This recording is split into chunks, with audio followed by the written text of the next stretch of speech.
प्रातः स्मरामि हृदि संस्फुरदात्मतत्त्वम्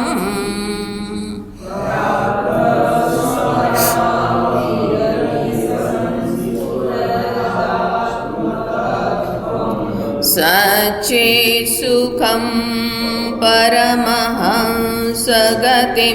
तुरीयम्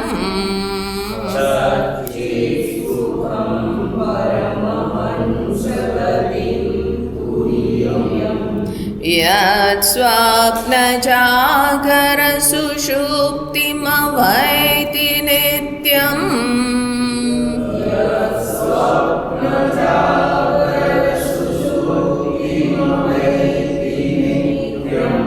तद्ब्रह्मनिष्कलमहं न च भूतसङ्घः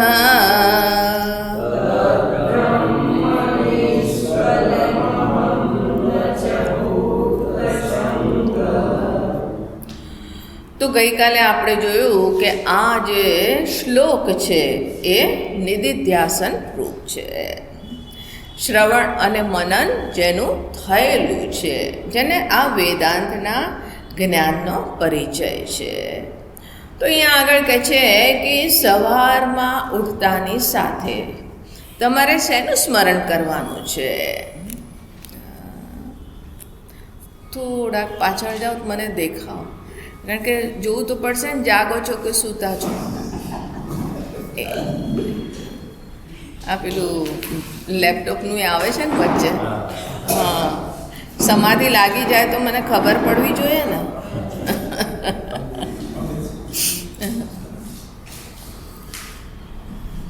બરાબર છે. તો હા, તો આપણે સવારમાં ઉઠીને શેનું સ્મરણ કરવું જોઈએ? શું એ સ્મરણ કરવું જોઈએ કે આજે શું કામ કરવાનું છે, ક્યાં જવાનું છે, કોને મળવાનું છે, કઈ પાર્ટીમાં જવાનું છે, ત્યાં આગળ શું ડ્રેસઅપ કરવાનું છે, એનું સ્મરણ કરવાનું છે, પ્લાનિંગ કરવાની છે? તો કે ના, તેનું સ્મરણ કરવાનું છે. તો કહે છે કે સૌથી પહેલાં જેની અવેરનેસ જાગે છે, સૌથી પહેલું ભાન કોને થાય છે? આપણને કોનું ભાન થઈ રહ્યું છે? ગીતામાં ભગવાન 7મા અધ્યાયમાં કહે છે કે આ બે પ્રકારની પ્રકૃતિ, એક અપરા અને બીજી પરા. તો અપરા પ્રકૃતિમાં આ બધું ભૂમિ, આપઃ, નલો, વાયુ, ખમ, મનો, બુદ્ધિરેવ ચ અહંકાર ઇતિ યમ્મે ભિન્ના પ્રકૃતિ અષ્ટદા. 8 પ્રકૃતિ, જેમાં આ 5 મહાભૂત, સમષ્ટિ મન, સમષ્ટિ બુદ્ધિ અને અહંકાર, કે જેનાથી આ બધું સૃજન થયેલું છે, જે રો મટીરિયલ છે. અને એટલે કે બીજી છે એ પરા પ્રકૃતિ. પ્રકૃતિ મતલબ કે માયા, ભગવાનનો આ શક્તિ, સૃજનાત્મિકા શક્તિ. તો કે બીજી પ્રકૃતિ જે છે એ શું છે? પરા પ્રકૃતિ, જે ઉત્કૃષ્ટ છે, હાયર નેચર. તો ત્યાં આગળ કીધું જીવભૂતા મહાબાહો યયા ઇદમ ધારયતે જગત, કે આ જીવ રૂપે જે અહીંયા આગળ અભિવ્યક્ત થયેલું છે. તો જે જીવ મને કોણ? કે આ હું રૂપે જેનું ભાન થઈ રહ્યું છે. તો હું દ્વારા જ આ બધું ધારણ થઈ રહ્યું છે. સવારમાં જ્યારે તમે ઉઠ્યા તો પહેલાં શું આવે છે? હું છું. આનું ભાન થઈ રહ્યું છે ને. અને આ હું છું એ આવ્યા પછી જ તમે કાલને જન્મ આપો છો. પૂછો છો, અરે કેટલા વાગી ગયા? ઘણી વખત ભ્રમ થતો હોય છે ને, કેટલા સવારના 4 વાગ્યા છે કે સાંજના 4 વાગ્યા છે. અંધારું કરીને સૂતા હો બપોરે તો ભ્રમ થઈ જાય ને, સવારના આપણે જાગેલા છે કે સાંજના જાગેલા છે. તો કાળ પણ મારા આવ્યા પછી આવે છે.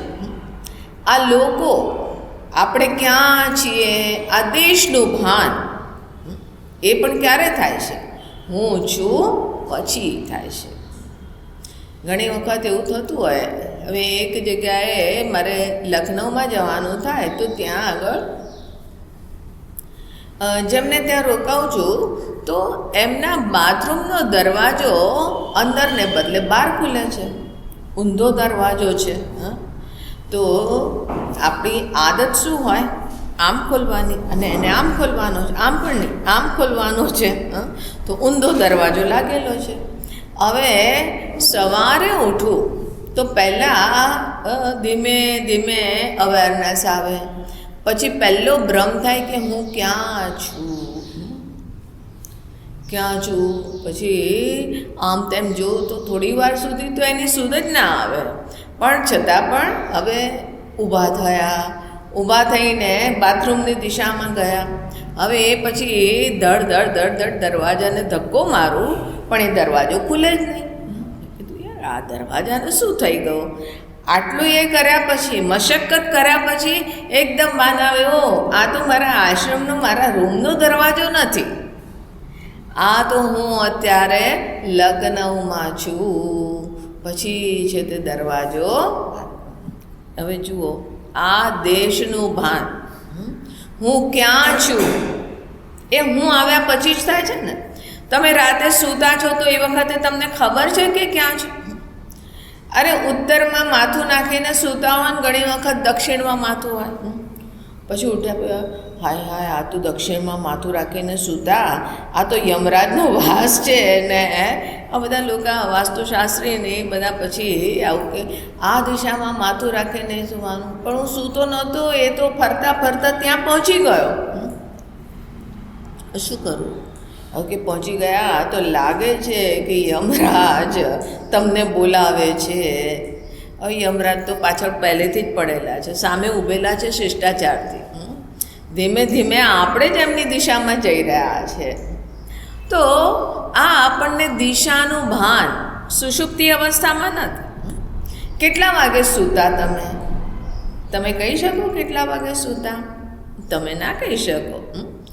તમે બિસ્તરમાં ક્યારે ગયા એ કહી શકો, ક્યાં સુધી જાગતા હતા એ કહી શકો, પણ એક્ઝેક્ટલી ક્યારે, કેટલા વાગે સૂતા, અને એ પછી વચ્ચે સ્વપ્ન જોયું, કેટલા વાગે તમે સ્વપ્ન જોયું, અને કેટલા વાગે સ્વપ્નમાંથી બહાર આવ્યા, આ તમે કાંઈ કહી શકો?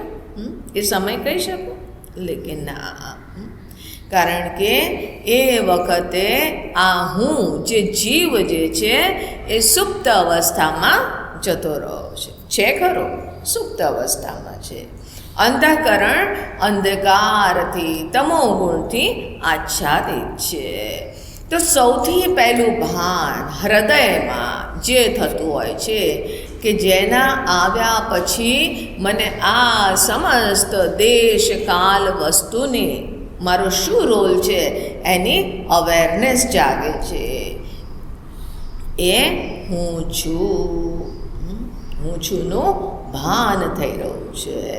તો અને હું છુંનું ભાન એ સ્વતઃ થઈ રહ્યું છે ને, એમાં કોઈ ચેષ્ટા છે? કોઈ ચેષ્ટા નથી. તમારે કોઈ રોલ પ્લે કરવો હોય તો એ વખતે તમારે એનો કોસ્ચ્યુમ ધારણ કરવો પડે, પણ તમે જે છો એના માટે કોઈ કોસ્ચ્યુમની જરૂર છે? તમે જે છો એ તો સહજ રૂપે છો. એવી જ રીતે હૃદયમાં આ હું જે છે એ સ્વયં સ્ફુરિત થઈ રહ્યું છે. આ હું રૂપે જે ભાન થઈ રહ્યું છે, તો જે હૃદયમાં સ્ફુરિત થઈ રહ્યું છે એ શું છે? આત્મતત્વમ. આત્મતત્વ સ્ફુરિત થઈ રહ્યું છે. હવે હૃદયમાં આત્મતત્વ સ્ફુરણ, એનું સ્ફુરણ થઈ રહ્યું છે. એનો અર્થ શું થયો? સ્ફુરિત થવાનો મતલબ કે એ અહીંયા આગળ આ હું રૂપે અભિવ્યક્ત થઈ રહ્યો છે, મેનિફેસ્ટ થઈ રહ્યો છે. અને કઈ વસ્તુ અભિવ્યક્ત થાય?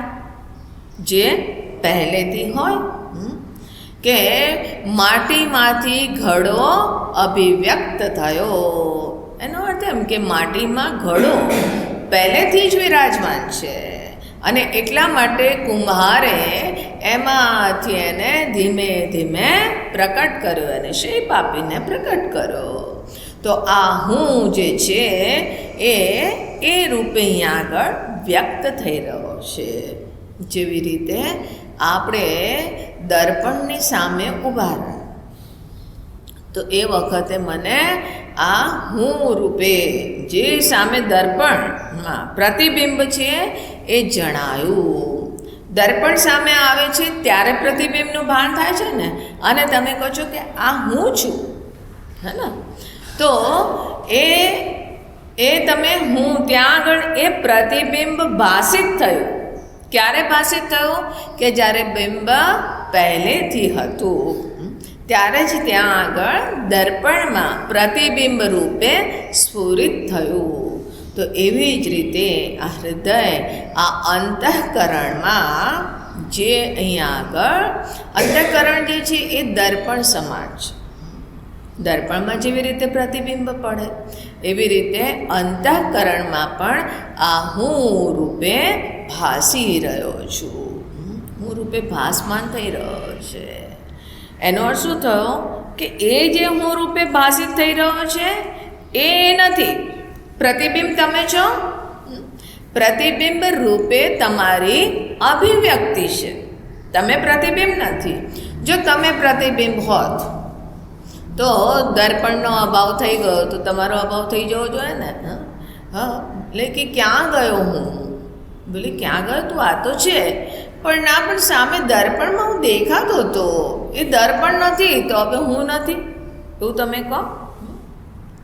એક હસ્તામલક સ્તોત્રમાં શંકરાચાર્યજીના શિષ્ય હસ્તામલકાચાર્યએ એક જે સ્તોત્રની રચના કરી હસ્તામલક, એમણે પોતાનો પરિચય આપ્યો કે જ્યારે આચાર્યએ પૂછ્યું કે ભાઈ તું કોણ છે, ક્યાંથી આવ્યો છે, ને ત્યાંથી એને પ્રશ્ન પૂછ્યા તો એ વખતે એણે જે ત્યાં આગળ જવાબ આપ્યો, સનિત્યોપલબ્ધિ સ્વરૂપો હમ આત્મા, હું નિત્ય ઉપલબ્ધ એ આત્મા છું. તો એ જે એણે પૂરું એક પોતાનો પરિચય આપ્યો તો એમાં એક બહુ સુંદર શ્લોક આવે છે. તો કહે છે કે યથા દર્પણાભાવ આભાસહાનો, કે દર્પણનો અભાવ થઈ ગયો તો તમારો પ્રતિબિંબ ગાયબ થઈ ગયું. આભાસ પ્રતિબિંબ હાનો, પ્રતિબિંબ નથી દેખાતું. પણ મુખમ વિદ્યતે કલ્પનાહીનમેકમ, સામે જે આ આભાસિત હતું, પ્રતિબિંબ હતું, એનાથી રહિત માત્ર તમારું મુખ છે. આ પહેલાં આ મુખ અને એ મુખ, આ હું, આ મારું મુખ અને સામે પ્રતિબિંબ સ્વરૂપે જણાતું મુખ, આ બે વસ્તુ જણાતી હતી. પણ હવે બોલે કે દર્પણનો અભાવ, પ્રતિબિંબનો અભાવ, તો એ વખતે શું છે? આ બિંબ માત્ર છે. એવી જ રીતે તથાથી વિયોગે, જ્યાં આગળ બુદ્ધિનો અંતઃકરણનો વિયોગ થયો. અંતઃકરણનો વિયોગ થયો મતલબ કે અંતઃકરણ તમો ગુણથી આચ્છાદિત થઈ ગયું. એ વખતે મને હુંનું ભાન નથી થઈ રહ્યું. અંતઃકરણ આપણું દર્પણ જમાન, તો એ વખતે હુંનું ભાન નથી થઈ રહ્યું. પણ એ વખતે શું છે? મુખમ વેદ્યતે કલ્પનાહીનમેકમ, એ વખતે બિંબ તો વિરાજમાન છે અને એ બિંબ જે છે આત્મતત્વ, એ આત્મા જે આ અહીંયા આગળ મારું પોતાનું સ્વરૂપ છે, હું જે છે એ જ અહીંયા આગળ હૃદયમાં આ હું રૂપે ભાસિત થઈ રહ્યું છે. તો જ્યાં હુંની અવેરનેસ આવી, સવારના ઉઠતાની સાથે જ્યાં હુંનું ભાન થયું, હું છું, એ હુંને એ રીતે જુઓ કે આ હું જે છે એ આત્માની અભિવ્યક્ત રૂપ છે, આત્માનું વ્યક્ત સ્વરૂપ છે, એ આત્માની અભિવ્યક્તિ છે. આત્મતત્વ એ જ અહીંયા આ હું રૂપે ભાન થઈ રહ્યું છે. તો આ આત્માને શોધવા ક્યાં જવું પડશે? બહાર જવું પડશે? તો કે ના, એનું એડ્રેસ આ હું જ છે. તમારે તમને જોવું હોય કે ભાઈ મેં આ મેકઅપ કર્યો અને હું કેવો લાગુ છું, કેવી લાગુ છું, તો તમારે ક્યાં જવું પડશે? કોઈને તમે પૂછો તો તમને સંતુષ્ટિ નહીં થાય ના, એક વખત હું જોઈ લઉં. અને જોઈ લઉં એટલે ક્યાં જશો? તમે દર્પણમાં જશો, દર્પણની સામે ઊભા રહેશો, ત્યારે તમને ભાન થશે ને કે હા બરાબર છે, કે આ હુંની અભિવ્યક્તિ બહુ સુંદર થઈ ગઈ છે. ઘણી વખત તો એટલા મેકઅપ થતા હોય કે પોતે પોતાની જાતને ના ઓળખી શકે, આ હું જ છું. આ શાદી વ્યાહમાં આ બધાનું આજકાલ પ્રચલન વધારે થઈ ગયું છે, જે એક 2-4 કલાક માટે લોકોની સામે પ્રસ્તુતિ છે, એના માટે મહિનો લગાવીને અને એટલો સમય લગાવી તૈયારી થતી હોય છે. શેના માટે? 4 કલાકની પ્રસ્તુતિ માટે. પણ જે અહીંયા આગળ જીવનના એક નવા ફેઝમાં પ્રવેશ થઈ રહ્યો છે, નવા એક આશ્રમમાં પ્રવેશ થઈ રહ્યો છે, અને પહેલાં તો હું અલ્લડ ફક્કડ, કોઈ રિસ્પોન્સિબિલિટી નહીં, અને હવે છે તે મારા ઉપર એક રિસ્પોન્સિબિલિટી આવી, એક બીજા પરિવારની રિસ્પોન્સિબિલિટી આવી, એક બીજી વ્યક્તિની રિસ્પોન્સિબિલિટી આવી. એની બાબતમાં કોઈ તૈયારી નથી થતી. એ મનને તૈયાર કરવા માટે અહીંયા આગળ શું કરવામાં આવે છે? માતા પિતા પણ એને પહેલાં તો છે તે એને કહેતા હતા કે ભાઈ એને કાનમાં તેલ નાખો, મતલબ કે માં છે એને ભાઈ સાસરામાં તારે કેવી રીતે રહેવું, સેવા કરવી, આ તે આ બધું એને શિખામણ આપતા. એ જ અસલી એના માટે ભાતું હતું. પણ હવે તો એ બધું કિનારે રહ્યું અને કે હા બેટા આ પહેલાં આ છે ને તે આટલા દિવસ પહેલાં આ ટ્રીટમેન્ટ કરાવી આવીને પછી આ ટ્રીટમેન્ટ કરાવ ને આ ટ્રીટમેન્ટ. આવું વિકૃતિઓ આવી ગઈ છે આપણે આ બધી વ્યવસ્થાઓમાં.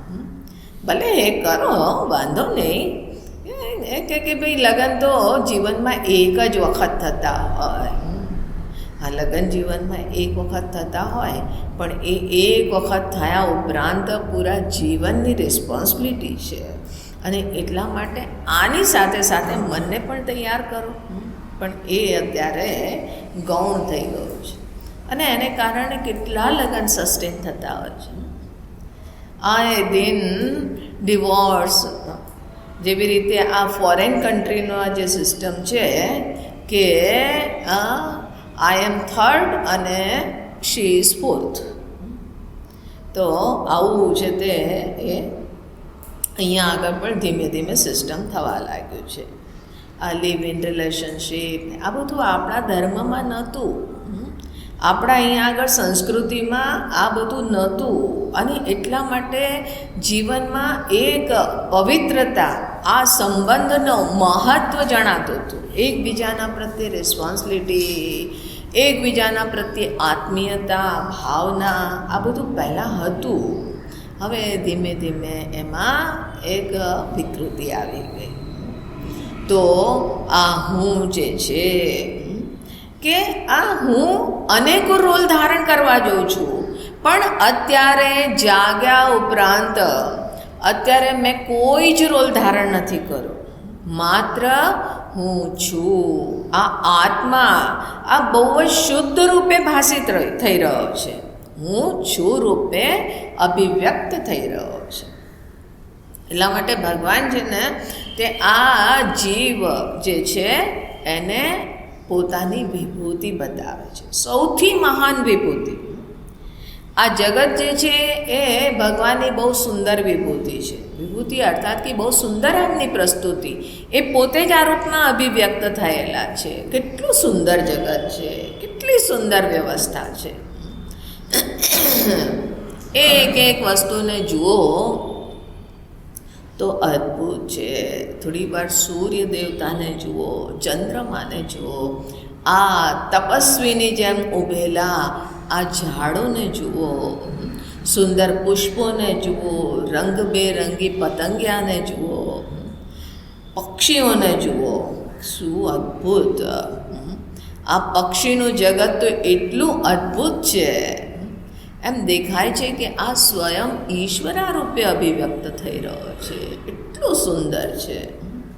તો આ બધું સુંદર જગત, આ સુંદર અભિવ્યક્તિ, આ સુંદર વ્યવસ્થા જણાઈ રહી છે, પણ એ સુંદર વિભૂતિ અવશ્ય છે, પણ કહે છે કે આ વિભૂતિ જેને જણાઈ રહી છે એ કોણ છે?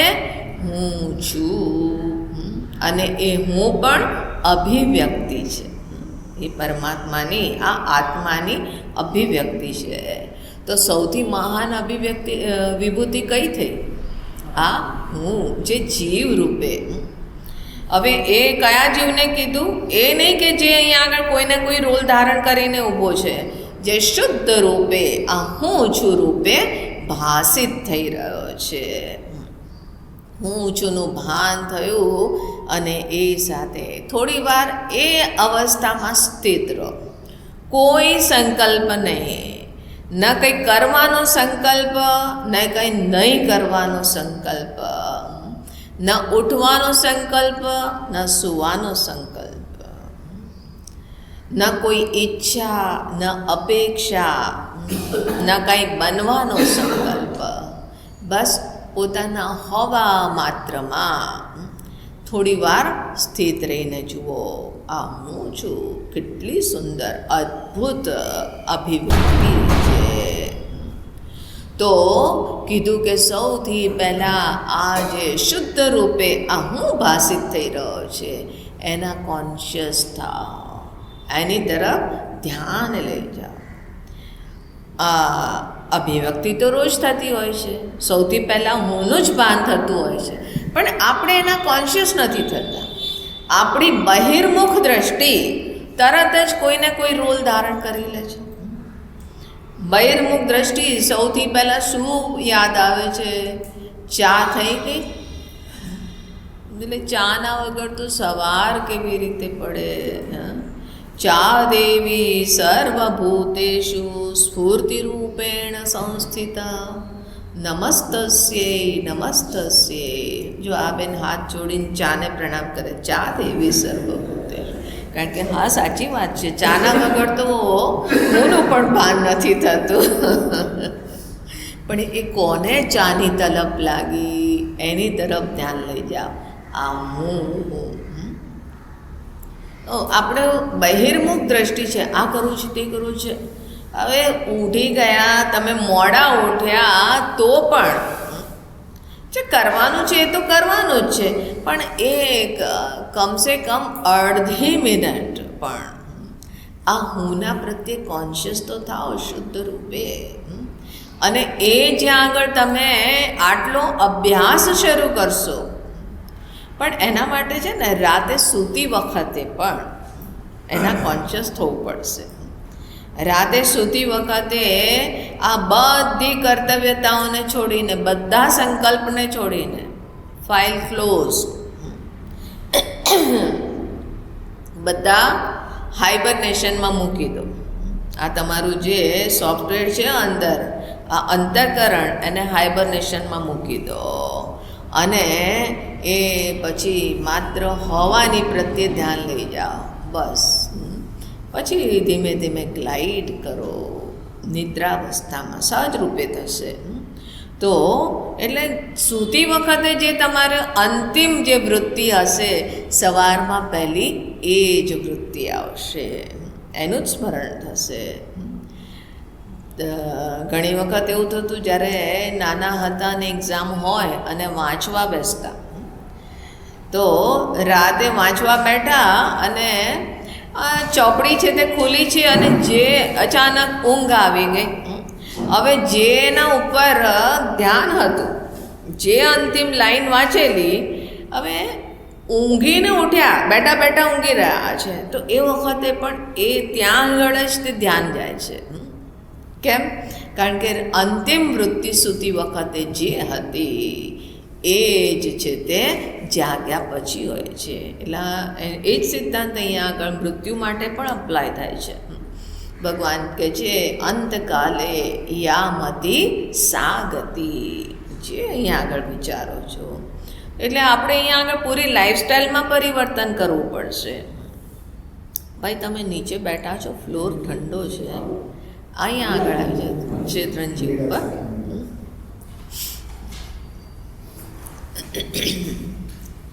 તો આ રીતે સવારમાં આ બહિર્મુખતાના પહેલાં જે હું જે છે એની અવેરનેસ જગાવો.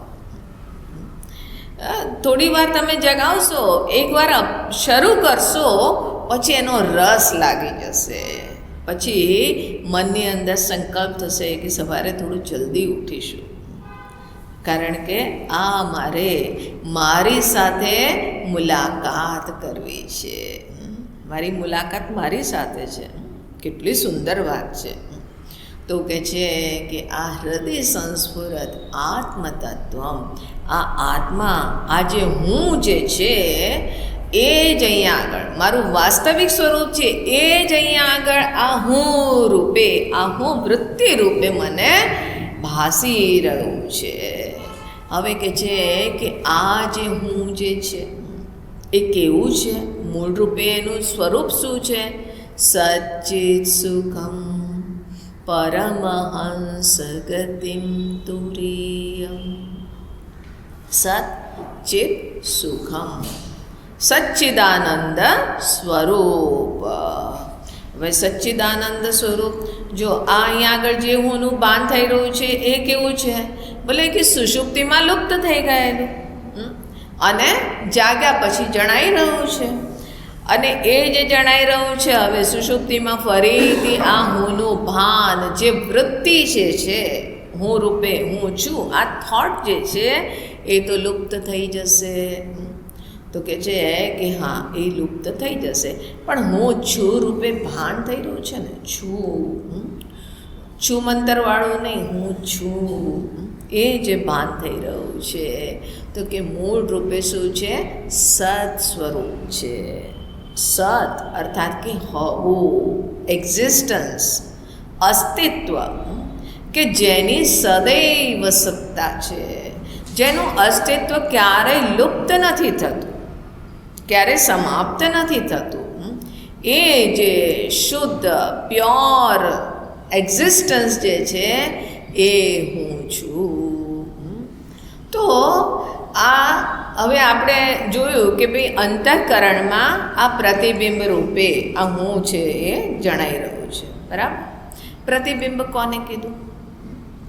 કે જે બિંબ જે છે એ બિંબના જે લક્ષણો આપણને ક્યાંક જણાઈ રહ્યા છે, હે ને, એને કીધું પ્રતિબિંબ. હવે હું દર્પણની સામે ઊભી રહી તો મારા લક્ષણ, આ બિંબના લક્ષણ શું છે? તો કે આ છે તે ગેરુ કલરના વસ્ત્ર પહેરેલા છે, એની ઉપર જેકેટ પહેરેલું છે, માથે છે તે આ કયા કલરની, જે કલરની ટોપી હોય એ ટોપી પહેરેલી છે, આ રીતે, અને કપાળમાં ચંદનનો તિલક લગાવેલું છે. તો દર્પણમાં જોઈશ તો શું જણાશે? એ ટોપીવાળા નહીં, ટોપીવાળા સરનેમ હોય છે કોઈની. તો એ ટોપી પહેરેલી છે, ઘેરું વસ્ત્ર ધારણ કરેલા છે, આ રીતનું જે ડ્રેસઅપ જે છે એ જે ત્યાં આગળ દેખાય છે ને, આ જે નાક નકશા છે એવા જ નાક નકશા ત્યાં દેખાય છે. મને નથી ખબર મારા નાક નકશા કેવા છે, મને પોતાને નથી ખબર, પણ દર્પણના થકી આપણે જોઈએ છે ને કે અચ્છા મારા નાક નકશા આવા છે. કાલે એક જુર્રી કમ હતી, કરચલી કમ હતી, આજે એક કરચલી વધી ગઈ, એ દેખાય છે ને આપણને. એ એક વાળ વધુ સફેદ થઈ ગયો. તો હવે જવાની છે. તો એની દર્પણને જોઈને ભાન થાય છે ને. જેણે દર્પણ ક્યારેય ના જોયું હોય એની કલ્પના કરો, એને કેવું થતું હશે? ક્યારેય દર્પણ નથી જોયું, અને કોઈ કે વન ફાઇન ડે એને દર્પણ બતાવ્યું. એક બહુ મજેદાર પ્રસંગ હતો કે એક આદિવાસી એરિયામાં કે જ્યાં આગળ કોઈ દર્પણ કોઈએ જોયેલો જ નહોતો, એવો એક વ્યક્તિ શહેરમાં ભૂલે ભટકો આવી ગયો. હવે એને રસ્તામાં એક દર્પણનો ટુકડો મળ્યો. તો એણે જોયું કે આ કંઈક ચમકે છે ને શું છે આ? તો એણે જોયું તો એમાં પોતાનું પ્રતિબિંબ દેખાયું. તો બોલે કે અચ્છા આ મારો બાપુ ઘણા વર્ષો પહેલાં મરી ગયેલો, તો આ ભૂત થઈને આવે છે. તો એમાં એને પોતાના બાપુનું ભૂત દેખાયું, કારણ કે સિમિલર દેખાતું. હવે એણે ધોતીના પેલામાં ફસાવી દીધું અને પાછો ગયો, બોલે રામલીને નહીં બતાવો, નહીં તો એ ડરી જશે કે આ બાપુનું ભૂત લઈ આવ્યો. હવે એની જોડે વાતો કરે અને પછી છુપાવી દે. રામલીને કંઈક ડાઉટ થયો એની પત્નીને કે આ કરે છે શું રોજ, અને ખોવાયેલો રે જે રામલીને સમય આપતો હતો, રામલી મતલબ એની પત્ની, એ હવે છે તે પેલા દર્પણની સાથે વાતો કરવામાં સમય જતો. બોલે કે આ શહેરથી આવ્યા પછી ઉખડો રહે છે, મારી સાથે બરાબર વ્યવહાર નથી કરતો. એણે પોતાની માને બોલાવી, બોલે કે જો માં, આ છે ને તે ખબર નહીં એ શહેરથી આવ્યા પછી આવી રીતનું કંઈક કરે છે. તો કે સારું, એ બહાર જાય ને ત્યારે આપણે રૂમની તલાશી લઈએ. એ બહાર ગયા, રૂમની તલાશી લેતા આ દર્પણનો ટુકડો દેખાયો. હવે રામલીએ દર્પણ જોયું તો કે અરે માં, આ તો છે તે મારી સોતનને લઈ આવ્યો. શું કહીએ આપણે સોતનને ગુજરાતીમાં? આ મારી સોતનને લઈ આવ્યો. શહેરમાં જઈને કોઈ સોતનને કેવી ડાયણ જેવી લાગે છે. તો એની માએ કીધું કે લાવ બતાવ. એણે જો, અરે આ તો બુઢિયા છે કોઈ, વાળ પણ સફેદ છે ને કરચલીઓ પડેલી છે ને દાંત પણ નથી, આવી બુઢિયા તારી સોતન કેવી, આ એને કેવી રીતે ગમી ગઈ?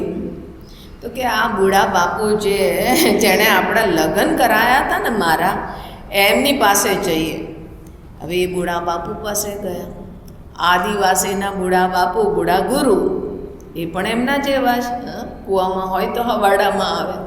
હવે એમણે દર્પણને જોયું તો કે અરે આ તો કોઈ બુઢો દેખાય છે. એટલામાં રામલાલા બોલે કે શું થઈ રહ્યું છે આ બધું? તો કે અહીંયા તું તારી સોતન લઈ આ. અરે નહીં, મારો બાપુ છે.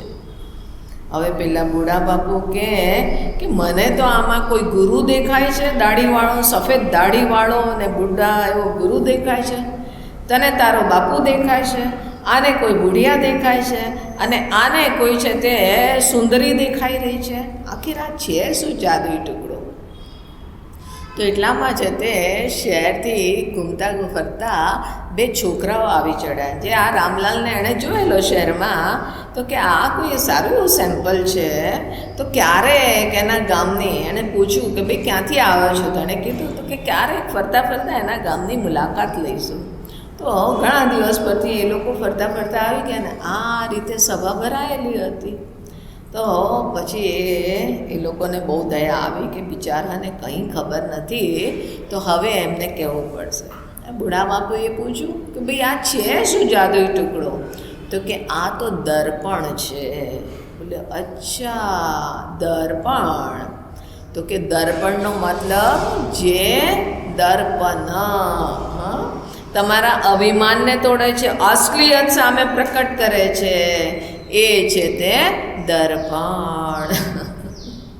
તો હવે જાણે ક્યારેય અરીસો નથી જોયો, પોતાનું પ્રતિબિંબ નથી જોયું, એની કેવી સ્થિતિ થાય જ્યારે પહેલી વાર જોવે? તો દર્પણમાં જે બિંબ છે એના જ લક્ષણો, એવા જ લક્ષણો પ્રસ્તુત થાય છે, એને આપણે કહીએ છીએ પ્રતિબિંબ. એટલે કે અહીંયા આગળ શું લક્ષણ દેખાઈ રહ્યા છે? હું છું મતલબ કે મારું અસ્તિત્વ છે. હું છું એને કીધું સત સ્વરૂપ. હું મૂળ રૂપે પ્યોર અસ્તિત્વ છે મારું, શુદ્ધ સત્તા માત્ર છું, હવા માત્ર પણ. હું આ છું તે છું નહીં. જ્યાં આગળ થોડા આપણે કંઈક રોલ ધારણ કર્યો તો કે હું આ પુત્ર સામે આવ્યો તો કે હું માં છું, પતિ સામે છે તો હું પત્ની છું, ગુરુ સામે છે તો હું શિષ્ય છું. તમે તમારા જે કંઈ સીટ હોય તો એને ગ્રહણ કરો તો કે હું આ કંપનીનો એમ્પ્લોયી છું, કે આ રીતના કોઈ ને કોઈ રોલ એ પછી આવે છે. પણ એ પહેલાં શું છે? હવા માત્ર પણ હું. આ હું છું રૂપે મને ભાસિત થઈ રહ્યો છે. તો કીધું કે સત્તા, હું જે સત સ્વરૂપ છું. સત સ્વરૂપ મતલબ કે જે સત્તા, કે જે સત્તાનો અસ્તિત્વનો ક્યારેય તે અભાવ નથી થતો, સદૈવ છે.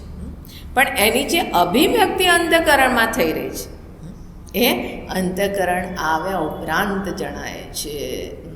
એ સત સ્વરૂપ અને હું છું, હું જાણું છું, મને ભાન થઈ રહ્યું છે ને, કોન્શિયસ છું, એને કીધું ચિત્ત સ્વરૂપ. હવે મારે હું છું એ જાણવા માટે મારે કોઈને પૂછવાની જરૂર છે? કોઈને પૂછવાની જરૂર નથી. હું છું મારી બાબતમાં અમારું હવાપણું કોઈ બીજું ના બતાવે. એક સજ્જન બીમાર પડ્યા ને એમને બેહોશી આવી ગઈ, તો એમણે પાસે કોઈ ઝોલાછાપ ડૉક્ટર એ હતા, શ્રીલંકાથી ડિગ્રી લઈને આવ્યા હતા ડૉક્ટરની. તો એને બોલાવ્યા કે અરે જુઓ તમારા ભાઈને શું થઈ ગયું, બીમાર હતા. અને તો એમણે આવીને સફેદ ચદ્દર માથે ઓઢાડી દીધી. બોલે રામ નામ સત્ય હૈ. એમણે માથે ચદ્દર ઓઢાડી દીધી. બોલે હવે તો ગયા એ. અચ્છા, હવે એણે રોવા ધોવાનું નહીં, પહેલાં તો બધાને ફોન કર્યા અને પછી રોવા ધોવાનું શરૂ કર્યું, જેમ તેમ આવા. આ સજ્જનને ધીમે ધીમે હોશ આવવા લાગ્યું. આ રો કકળાટ ને આ બધું સાંભળીને હોશ આવવા લાગ્યો. તો એણે હાથ હલાવ્યો અને એની પત્નીને બોલાવી, હું જીવું છું, હું મરી નથી ગયો, તું કેમ મારા માટે રડે છે? એને ઉમ્મીદ નથી કે આટલું એ રડશે. આ તો મજાકની વાત છે. એક બીજાનો જીવનભરનો આટલો સાથ હોય અને એક છોડીને જતું રહે તો જીવનમાં વેક્યુમ થઈ જાય. જ્યારે હોય ત્યારે એના ઉપર જોક્સ ને એવું બધું ચાલે, પણ ના રહે ત્યારે એના અભાવનો એ વેક્યુમનો અનુભવ થાય. કોઈ પણ વ્યક્તિ હોય તો કે હું છું ને, હું નથી મરી ગયો. તો કે ચૂપ રહો, तुम डॉक्टर हो या ये डॉक्टर है? तो હું જીવું છું કે નહીં એ ડૉક્ટર મને બતાવશે કે મને ખબર છે? હું છું, હું જાણું છું કે હું છું, મારું અસ્તિત્વ છે, મારા હવાપણું એ કોઈ બીજું ના બતાવી શકે. એને કીધું ચિત્ત સ્વરૂપતા, ચેતન સ્વરૂપતા, કે જેને જાણવા માટે બીજા કોઈની અપેક્ષા નથી. એને ચિત્ત સ્વરૂપ અથવા તો જ્ઞાન સ્વરૂપ, સત ચિત્ત અને સુખમ, સુખ અર્થાત કે આનંદ સ્વરૂપ છે. અત્યારે આપણને આનંદ સ્વરૂપતા જણાતી નથી, કારણ કે આ હુંની બાબતમાં આપણને પૂરું જ્ઞાન નથી. જ્યાં સુધી અજ્ઞાન છે ત્યાં સુધી આપણને એ જણાતું નથી. સત અને ચિત્તનું ભાન થઈ શકે, પણ હજી આનંદનું ભાન તો ત્યારે થાય કે જ્યારે આપણે જીવ જગત ઈશ્વર આ બધાના અધિષ્ઠાનભૂત હું છું, આ અદ્વય સ્વરૂપ હું છું એ જાણી લીધું. પણ એને કેવી રીતે આપણે સુખ સ્વરૂપ છે, આનંદ સ્વરૂપ છે, એને મેથેમેટિકલી પ્રૂવ કરી શકાય. કેવી રીતે કરી શકાય? તો કે જે વસ્તુ મને સુખ આપતી હોય એ મને પ્રિય હોય, અને હું મને પ્રિય છું કે નહીં? તમે તમારી જાતને પ્રેમ કરો છો કે નહીં? કોઈ કે ના ના હું પ્રેમ નથી કરતો. કેમ? એટલે કે મેં તો નક્કી કરી દીધું છે કે હવે મારે આ જીવનનો અંત કરવો છે, બહુ કષ્ટ છે, સુસાઇડ કરવા જાઉં છું. બોલે અચ્છા ભલે તું જા સુસાઇડ કરવા, પ્રેમથી જા, હું તને મદદ કરી દઈશ, અનેકો ઉપાય બતાવીશું, પણ જરા એ તો કે તારે સુસાઇડ કેમ કરવો છે? બોલે કારણ કે અહીંયા આગળ મને કષ્ટ છે, મને કષ્ટ છે, હું મને કષ્ટ આપવા નથી માગતો, હું કષ્ટમાંથી મુક્તિ ઈચ્છું છું. કેમ? કારણ કે હું મને પ્રિય છું, એટલા માટે હું આ કષ્ટથી છુટકારો પામવા માગું છું. હુંથી છુટકારો પામવા નથી માગતા, આ કષ્ટથી, આ દુઃખોથી, સંતાપથી હું મુક્તિ ઈચ્છું છું. એટલા માટે હું આ જગતને ક્વિટ કરવા માગું છું. તો હું સુખ સ્વરૂપ થયો ને, હું આનંદ સ્વરૂપ. કારણ કે હું મને પ્રિય છું. એક અદ્વૈત મકરંદ કરીને ગ્રંથ છે, તો એમાં કવિ જે છે એ સ્ટાર્ટિંગમાં જ કહે છે કે અહમ અસ્મી સદા ભામી કદાચિત નાહમ અપ્રિય. હું છું સદૈવ મને ભાન થઈ રહ્યું છે મારું હોવાપણું. કદાચિત ન અહમ અપ્રિય, હું ક્યારેય પોતાને અપ્રિય નથી, હું મને પ્રિય છું. તો કે છે બ્રહ્મૈવાહ મતસિદ્ધમ, એનાથી હું જ બ્રહ્મ છું એ વસ્તુ સિદ્ધ થાય છે. કેવું બ્રહ્મ? સચ્ચિદાનંદ લક્ષણ, જે સચ્ચિદાનંદ સ્વરૂપ છે. તો બસ આ છે તે પ્રતિબિંબમાં આ લક્ષણ ભાષિત થઈ રહ્યા છે. જોયું ને આપણે કે બિંબના લક્ષણ, તો પ્રતિબિંબમાં શું જણાઈ રહ્યા છે? તો હોવાપણું, ભાસવું, ભાષિત થવું અને સુખ, પ્રિય સ્વરૂપતા આ અહીંયા આગળ જણાઈ રહી છે. તો કીધું કે સચ્ચિત સુખમ, હું સચ્ચિદાનંદ સ્વરૂપ છું. આની અવેરનેસ. તો હવે શ્રવણ કર્યું છે તો પછી આપણને આ શબ્દનો અર્થ સ્પષ્ટ છે અને એની ગહેરાઈમાં જઈ અને તમે આની અવેરનેસ ઉત્પન્ન કરી શકો. પરમહંસ ગતિમ, હંસ જે છે એની બાબતમાં શું કહેવામાં આવે છે કે નિરક્ષીર વિવેક કરે છે. આ દૂધ અને પાણીનો વિવેક.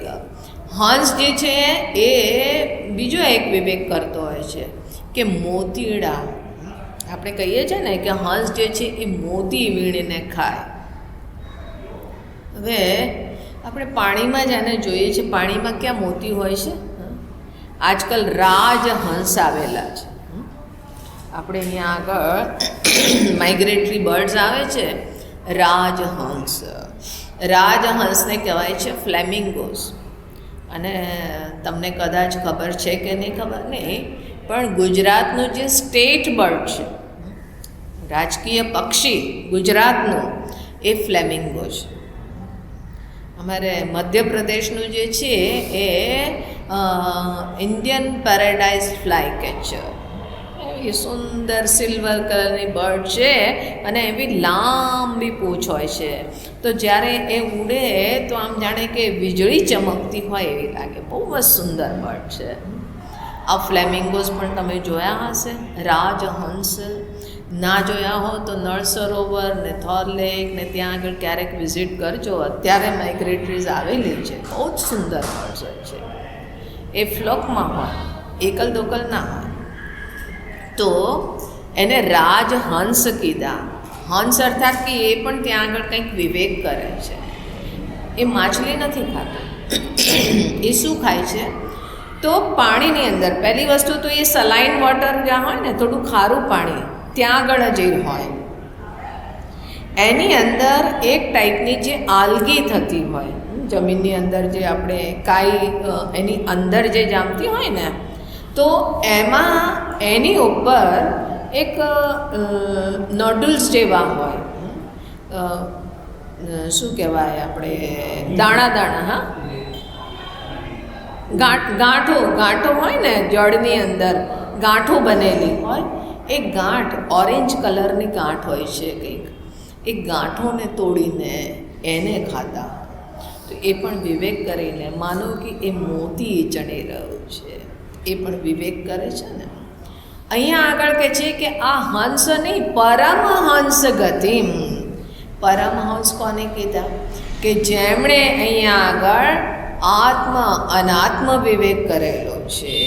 આ આત્મા કોણ છે? અનાત્મા શું છે? અને અનાત્માનો વિવેક કરીને અનાત્માનો જેમણે નિષેધ કરેલો છે, એ પોતે આ આત્મ સ્વરૂપતામાં રમી રહ્યા છે. તો એને કીધું પરમહંસ ગતિમ.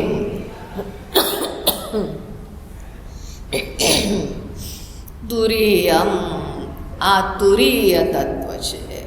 તુરીય છે એટલે તો કે છે કે આ તુરીયનો અર્થ હોય છે ચતુર્થ. તુરીય કોઈ બહુ મોટો હાઈફાઈ શબ્દ નથી, ખાલી ચોથી અવસ્થા આપણી જે છે એને કીધું તુરીય.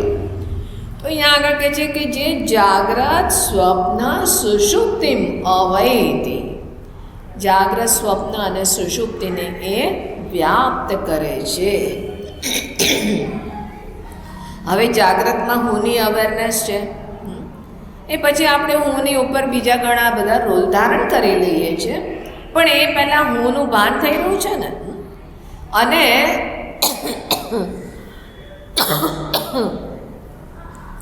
સુષુપ્તિમાં કોણ જાય છે? હું જ જઈએ છે ને. હું સુષુપ્તિમાં ગયો, મને ઊંઘ આવી, અને પછી આપણે શું કહીએ છીએ? ઉઠ્યા પછી, જાગ્યા પછી, આજે મને બહુ સરસ ઊંઘ આવી, આજે મેં આ સ્વપ્ન જોયું, આજે મેં સ્વપ્ન જોયું કે તમે પેલા ફ્લેમિંગોની વાત કરતા હતા, તો હું પણ આકાશમાં ઉડતો હતો, હું પક્ષી હતો. આ તમે સ્વપ્ન જોયું. હવે સ્વપ્ન જોયું એમાં તમે ફ્લેમિંગો થઈ ગયા, સ્વપ્ન જોયું એમાં તમે કોઈ પક્ષી થઈ ગયા, કોઈ પશુ થઈ ગયા, કે કોઈ છે તે સ્વામીજી થઈ ગયા. સ્વપ્નમાં તમે કોઈ પણ રૂપ ધારણ કરી શકો, પણ એ જાગ્યા પછી તમે શું કહો છો કે હું ત્યાં આગળ પક્ષી બનીને ઉડી રહ્યો હતો. મતલબ કે તમે પક્ષીનું કોસ્ચ્યુમ ધારણ કરેલું,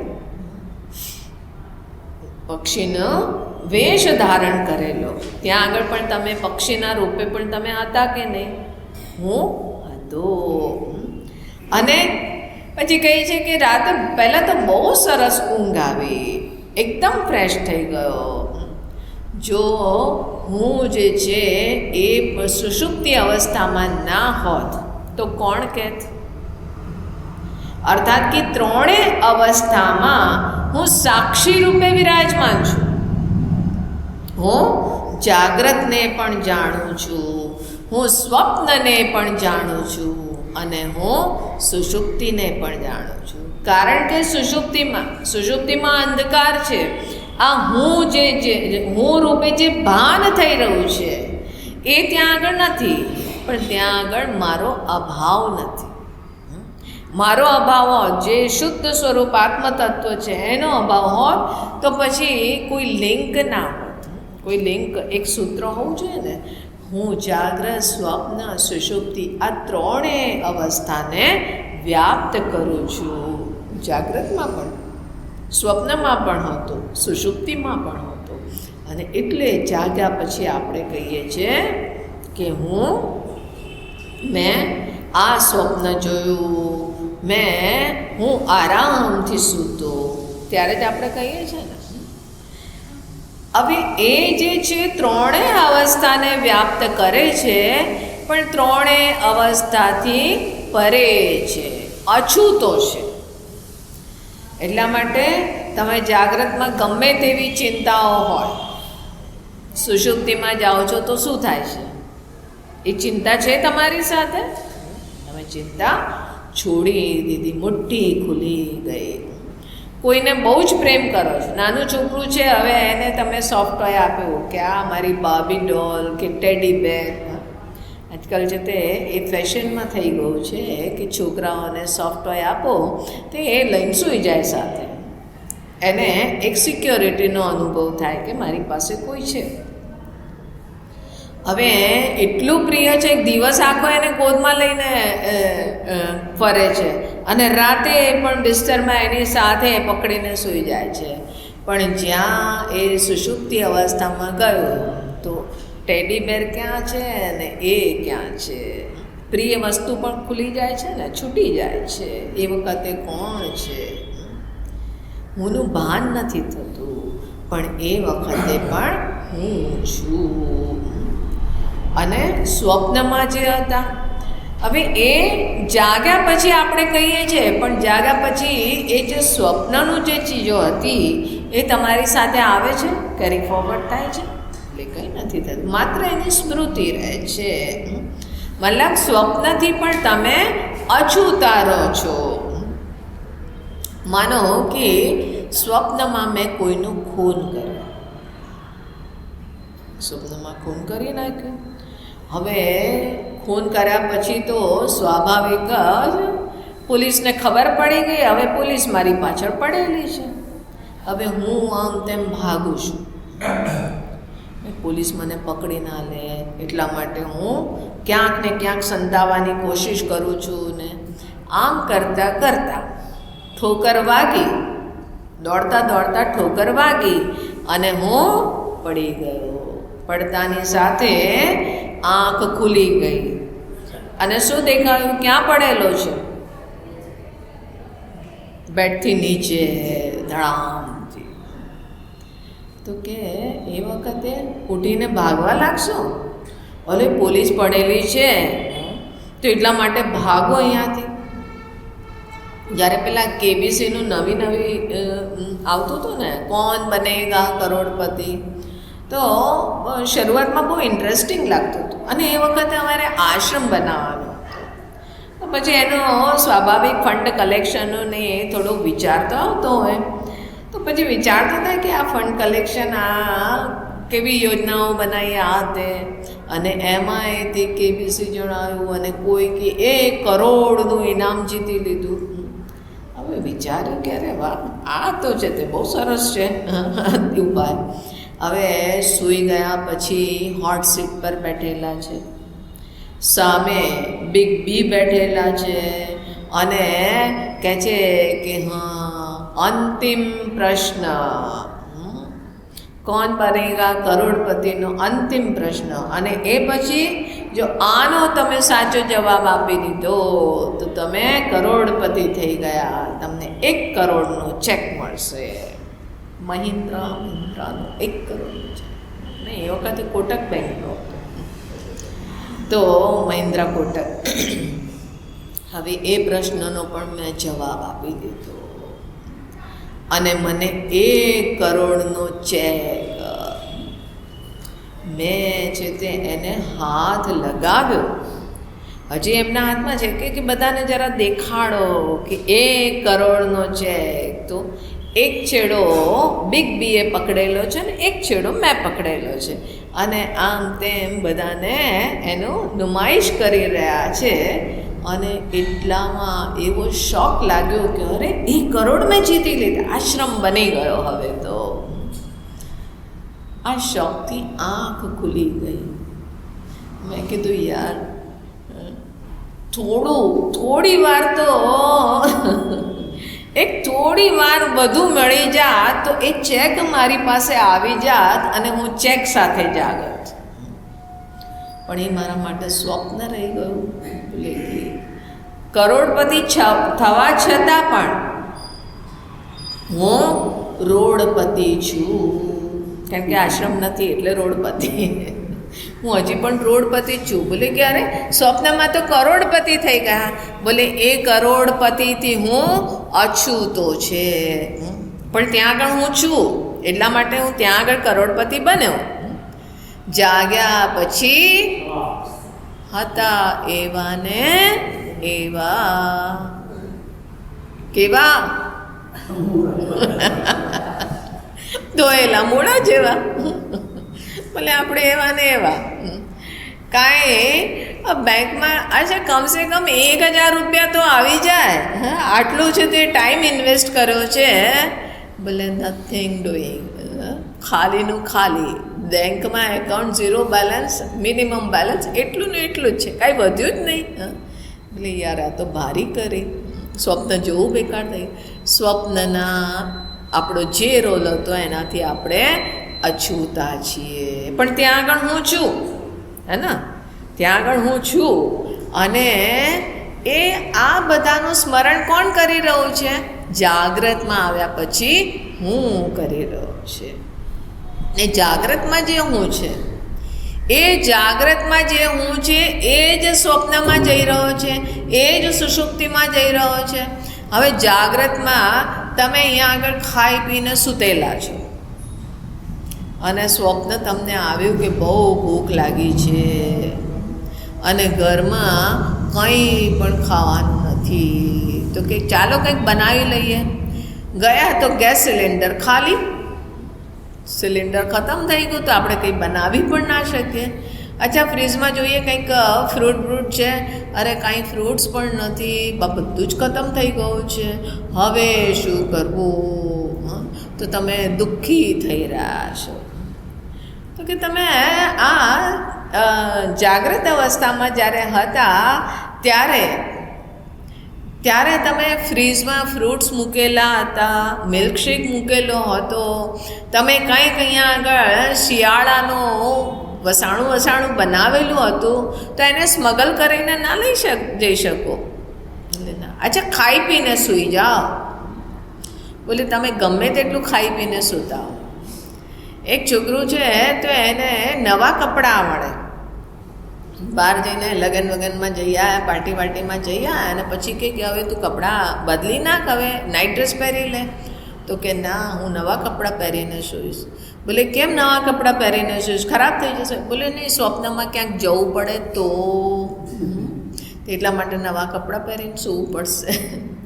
તો એટલે આપણે કંઈ જાગ્રતની વસ્તુઓને સ્મગલ કરીને ના લઈ જઈ શકીએ, પણ જાગ્રતમાં હું જે છે એ જ અહીંયા આગળ સ્વપ્નમાં છે. એટલે આપણને સ્મરણ પણ થાય છે, જાગ્યા પછી આપણને સ્મરણ થાય છે. તો હું જાગ્રત, સ્વપ્ન અને સુષુપ્તિ આ ત્રણેયમાં હોવા છતાં પણ ત્રણેયથી પરે છું, અસંગ છું. એને જ કીધું તુરીયમ. હું ત્રણેયને વ્યાપ્ત કરું છું અને છતાં પણ ત્રણેયથી અછૂતો. આ તુરીય, આ હું ચતુર્થ છું. તો આ રીતે હું આવો નિત્ય, આ જ મારું નિત્ય વાસ્તવિક સ્વરૂપ આ જ છે.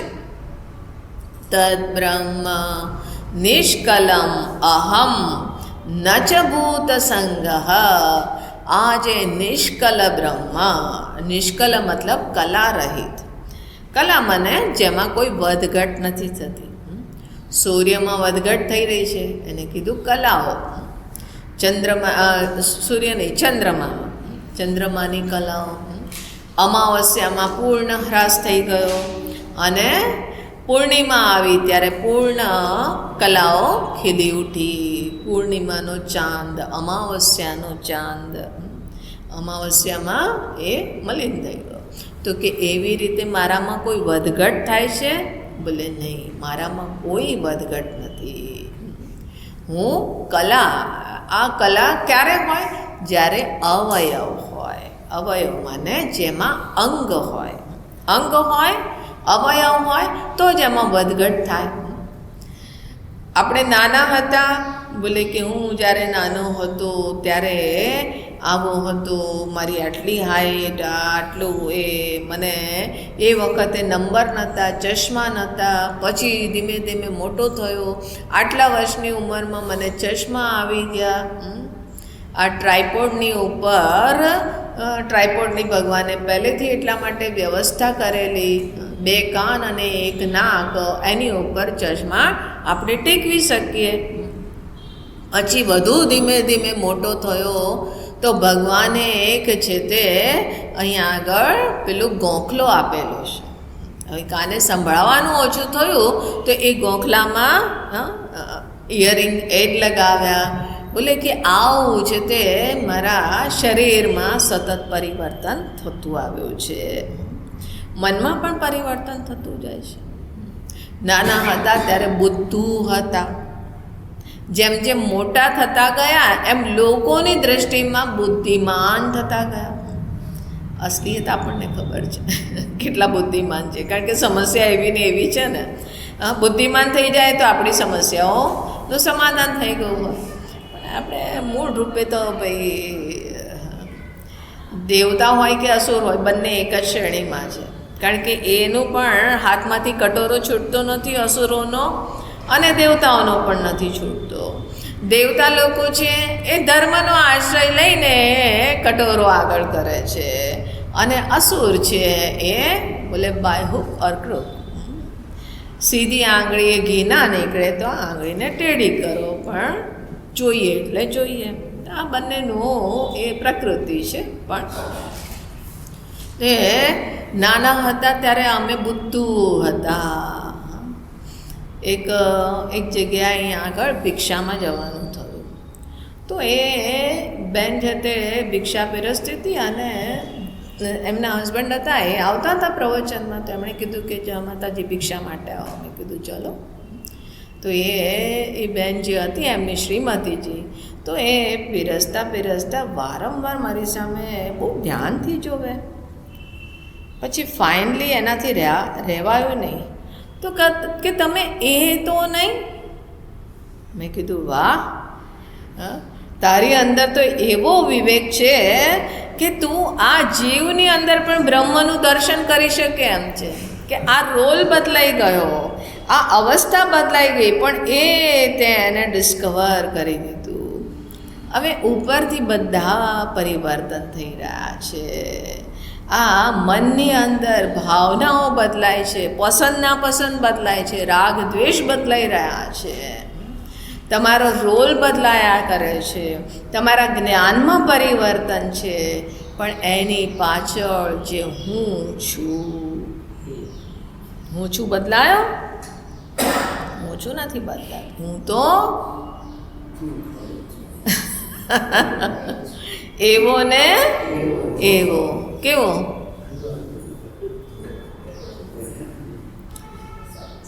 ધોયેલા મૂળો જેવો. અમે તો એવા ને એવા, ધોયેલા મૂળા જેવા. અમે એવા ને એવા છીએ. અર્થાત કે હું છું, આ હુંમાં કોઈ જ પરિવર્તન નથી. એને કીધું નિષ્કલમ. હુંમાં કોઈ વધઘટ નથી. જે વધઘટ છે એણે જે ઉપાધિ ધારણ કરી છે એમાં વધઘટ થઈ રહી છે, એમાં કલાઓ છે, પણ હુંમાં નથી. તો કે એ જે બ્રહ્મ છે શેમાં કલાઓ છે? ભૂત સંઘ. આજે ભૂતનો સંઘાત છે. પંચ મહાભૂત, આકાશ, વાયુ, અગ્નિ, જલ, પૃથ્વી, આ 5 તત્વોથી જ આપણું શરીર બને છે. સ્થૂળ શરીર આ 5 સ્થૂળ મહાભૂતનું બનેલું છે. આપણું જે સૂક્ષ્મ શરીર છે, જે અંતઃકરણ છે, એ સૂક્ષ્મ પંચ મહાભૂતનું બનેલું છે. આકાશના સાત્વિક અંશથી આપણે આ શબ્દ છે, આકાશના સાત્વિક અંશથી શબ્દ અને આપણી શ્રોત્ર ઇન્દ્રિય છે. વાયુના સાત્વિક અંશથી આપણી સ્પર્શ ઇન્દ્રિય છે. પછી અગ્નિના સાત્વિક અંશથી આપણી આ નેત્ર ઇન્દ્રિય છે. જલના સાત્વિક અંશથી આપણી આ રસનેન્દ્રિય છે, કે જે સૌથી વધારે ચટોરી છે. તો એ છે. અને પૃથ્વીના સાત્વિક અંશથી આપણી આ ઘ્રાણ ઇન્દ્રિય છે. તે આ સાત્વિક અંશથી બનેલું છે. તો છે શું? 5 મહાભૂત. અને પાંચેના એ ટોટાલિટીમાં સાત્વિક અંશથી આપણું આ અંતઃકરણ બનેલું છે. 5ના અલગ અલગ રજોગુણથી આપણી કર્મેન્દ્રિય, કે જેના માધ્યમથી આપણે બહાર છે તે રિસ્પોન્ડ કરીએ છીએ, એ બનેલી છે કર્મેન્દ્રિય. અને એના છે તે ટોટાલિટીમાં જે રાજસી અંશ છે એનાથી આપણા 5 પ્રાણ બનેલા છે. તો આ જે કંઈ આપણી ઉપાધિઓ છે, મન, બુદ્ધિ, આપણું અંતઃકરણ, જ્ઞાનેન્દ્રિય, કર્મેન્દ્રિય, પ્રાણ અને આ સ્થૂળ શરીર, એ પંચમહાભૂતનું બનેલું છે. તો પંચમહાભૂતનો આ એક સંઘાત છે. એને કહેવાય સંઘાત, એક કોમ્પ્લેક્સ. કે જેવી રીતે બિલ્ડિંગ કોઈ હોય એ એક સંઘાત છે. હવે એ બિલ્ડિંગમાં કેટલી બધી વસ્તુઓ છે. રેતી છે, સિમેન્ટ છે, ઈંટ છે, પથ્થર છે, પેલા સરિયા છે, ગિટ્ટી છે, કેટલી વસ્તુઓ છે. બોલે એવી જ રીતે આ અનેકો વસ્તુઓથી આ બનેલું છે. તો કે ન ચ ભૂત સંઘ. હવે આમાં સતત પરિવર્તન થઈ રહ્યું છે ને. સતત આપણે શરીરમાં ધીમે ધીમે વૃદ્ધિને પ્રાપ્ત થાય છે. એમાં અહીંયા અંદર પણ અનેકો પરિવર્તન થઈ રહ્યા. ખબર નહીં શું શું પરિવર્તન થઈ રહ્યા છે. એક અમારે ત્યાં આગળ ઇન્દોરમાં એક લેડી છે, આપણે ડિવોટી છે, તો એ લગભગ એના 50 વર્ષ થયા અને બહુ જ એક્ટિવ છે, એટલી બધી એક્ટિવ, ખૂબ ઉત્સાહી કામમાં અને એવી. હવે એને કંઈક પેટમાં કંઈક દર્દ ઉપડ્યું, તો એણે જઈને સોનોગ્રાફી કરાવી. એમાં કોઈ પ્રોબ્લેમ હતી નહીં, થોડું ગેસ થઈ ગયેલો, પણ એને તો ખબર નહીં પેટમાં દર્દ થાય છે, સોનોગ્રાફી કરે. સોનોગ્રાફી કરાયા પછી એને ખબર પડી કે એને તો એક જ કિડની છે. તો બોલે, અરે મારી એક જ કિડની છે. મેં કીધું તો તને ખબર પડી? નહોતી ખબર ત્યારે શું આલમ હતું? બોલે કંઈ નહીં, હું તો એક્ટિવ છું, બહુ જ એક્ટિવ છું. મેં કીધું બસ ભૂલી જા, તારે એક જ કિડની છે. કારણ કે આમે આપણી એક જ કિડની વર્ક કરતી હોય છે, બંને એક સાથે નથી કરતી. એ તો ભગવાને આપણને સ્ટેપની આપેલી છે. એટલા માટે બીજાને આપણે કિડની ડોનેટ પણ કરી શકતા હોય છે, કારણ કે એ સ્ટેપની છે. બંને કિડની એકસાથે કામ નથી કરતી, એનું કામ નથી હોતું. મેં કીધું મસ્ત રે, કોઈ ચિંતા નહીં. અંદર શું શું છે આપણને શું ખબર? એ તો જ્યારે દુનિયાભરનું ચેકઅપ કરાવો ત્યારે ખબર પડી, અને જ્યાં ખબર પડી તો આપણે માયુસ થઈ ગયા, અરે મને તો આ બીમારી છે. નથી ખબર ત્યારે શું હતું? ત્યારે મસ્ત હતા, ખાઓ પીવો મસ્ત રહો. તો નહીં, ખાઓ પીવું નહીં, શરીરને સ્વાસ્થ્યનું ધ્યાન રાખો. તો આ છે તે ભૂતનો સંઘાત છે, એટલા માટે એની અંદર સતત વિકૃતિ આવતી રહે છે અને ધીમે ધીમે અપક્ષીય તે એક ક્ષય થવા લાગે છે. એટલા માટે આપણે પછી શું કહીએ છીએ? અભી તો મેં જવાન. મેં જવાન હું એક ચીજ હૈ, લેકિન અભી તો મેં, હજુ પણ મતલબ કે તમને દેખાય છે કે હું નથી, અર્થાત પોતાના જ મનને બહેલાવે છે કે ઉંમર તો કહે છે કે હું નથી.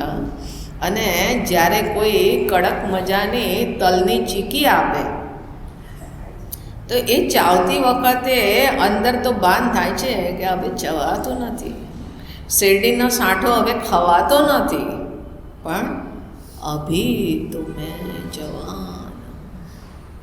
અમારે ત્યાં આગળ એક માતાજી છે, તો એને દાંતને કઢાવવા પડ્યા અને ડેન્ચર થઈ ગયું. તો કે હવે કડક વસ્તુઓ તો ખવાય નહીં, પણ એ ખાવાની જે વાસના હોય એ જાય નહીં. અને ઇન્દોરી લોકો સેવ વગર તો કંઈ ખાવાનું એમનું હોય જ નહીં. ચાની સાથે સેવ, પાણીની સાથે સેવ. અને સેવના તો એ આલમ હોય કે એક માણસ જીવનથી કંટાળી ગયો, તો એ સુસાઇડ કરવા માંડ્યો. તો એણે છે તે એક ઝેરની પુડિયા લીધી પડી, અને દુકાનમાં જઈને કે ભાઈ એ જો હે વો હમકો દીજે. તો એણે ઝેરનું નામ આપ્યું. હવે એમને શું ખબર આને ખાવા માટે જોઈએ છે કે શાના માટે જોઈએ છે. એમણે આપ્યું કે હોઈ શકે કે ઘઉં ચાવલમાં નાખવો છે. પછી ધીમેથી કે ઉસકે ઉપર થોડી સેવ બી ભૂરક દેના, કારણ કે પૌવાની ઉપર પણ થોડી સેવ નાખીને ખાય, છોલેના ઉપર પણ સેવ નાખીને ખાય, બધાના ઉપર સેવ જોઈએ. તો કે ઉસકે ઉપર થોડી સેવ બી ભૂરક દેના. મતલબ કે માણસ સુસાઇડ કરવા જાય તો ઝેર પણ વગર સેવે ના ખાય. તો આવા છે તે સેવના એટલા રસિક હોય છે. વાત ક્યાંથી શરૂ થઈ?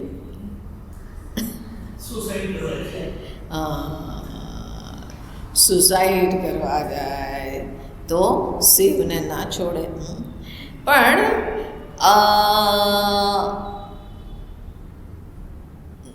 એટલું પર્યાપ્ત નથી.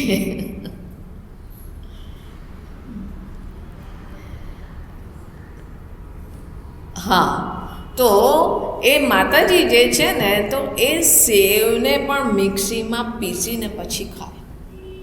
તલની ચીકી પણ મિક્સીમાં એને પીસીને પાવડર કરીને ખાય.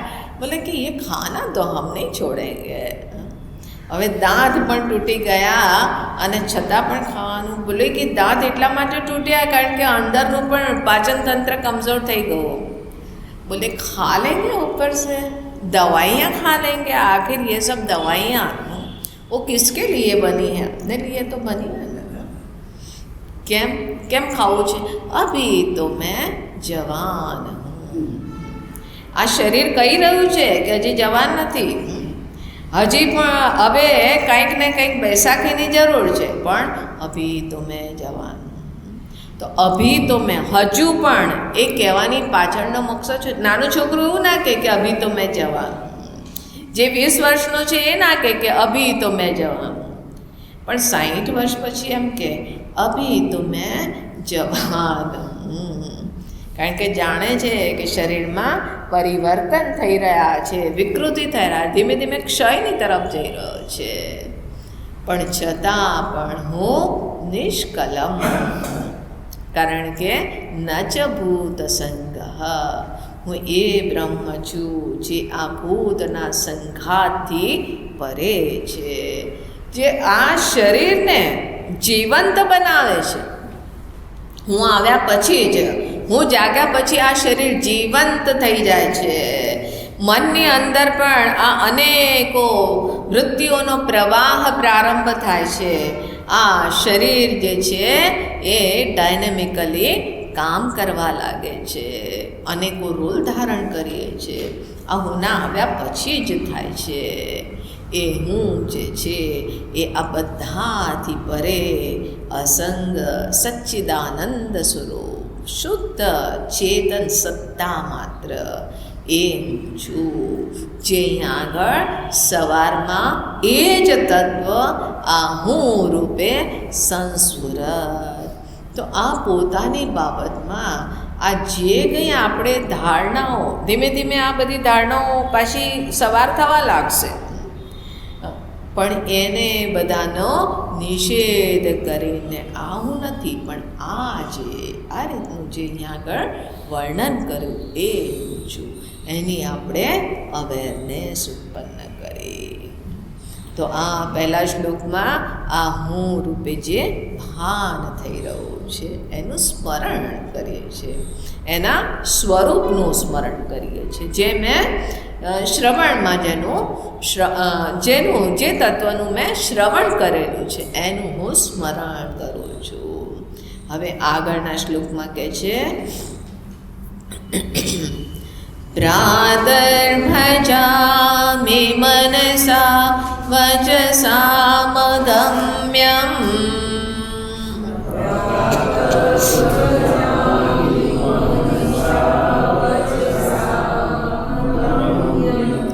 વાચો વિભાન્તિ નિખિલા યદનુગ્रहेण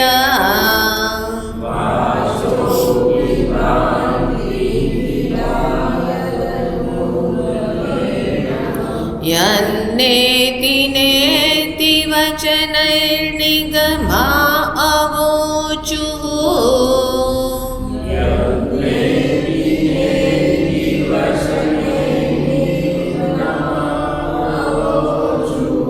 તમ દેવદેવમજમચ્યુતમાહુરગ્ર્યં